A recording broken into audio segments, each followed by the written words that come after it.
আজকে এমন একটা জিনিস বানাইছি যা দেখলে সবার জিভে জল চলে আসবে মাস্ট।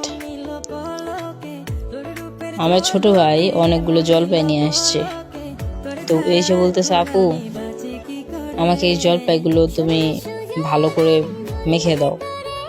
সাথে ওর বন্ধু বান্ধবও ছিল, মানে সবাই মিলে রিকোয়েস্ট, আপু এখন একটা করে দাও। এখন কি করব, করতেই হবে। তো এখন তারপর আমি এগুলা আমাদের বাড়িতে হামু ছিল, এটার মধ্যে ভালো করে আর কি থেতলা করে নিলাম। আসলে এটা খেতে অনেক বেশি টেস্ট হয়েছিল। যদি আরো জলপাইগুলা যদি পাকা হইতো তবে এর টেস্টটা কিন্তু আরো বেশি দ্বিগুণ হয়ে যেত। তো আমি এখানে যে মরিচগুলা ছিল ওগুলো একটু লবণ দিয়ে মাখিয়ে নিলাম আগেই। মাখিয়ে নেওয়ার পর এটাকে ভালো করে নাড়াচাড়া দিয়ে নিচ্ছি, কারণ এটাকে ভালো করে নাড়াচাড়া দিয়ে আর একটু মিহি করে নিতে হবে। তারপর এগুলো আর কি হয়ে গেল রেডি।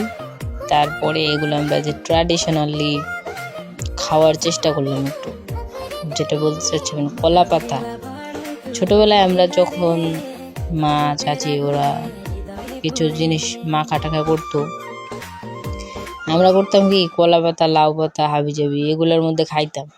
তো এরা আজকে বলতেছে এগুলাই খাবে, তো খাও, ভালো। তো ভালো থাকবেন সকলে।